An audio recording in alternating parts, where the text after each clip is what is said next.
This video shows you how to change the font of your resume in FlowCV.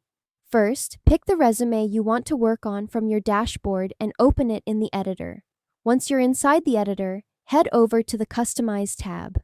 From there, scroll all the way down until you reach the Font section. In this area, you'll see 3 main font styles you can choose from: Serif, Sans, and Mono. Each style offers different font options depending on the look and feel you're going for. You can click around and preview each font to see how it looks directly on your resume. FlowCV makes this easy by updating the preview instantly, so you don't have to guess how the font will appear. A key tip to remember is to always consider how the font works with your overall layout. Some fonts may look great on their own, but can appear crowded or awkward depending on spacing, section placement, or resume length.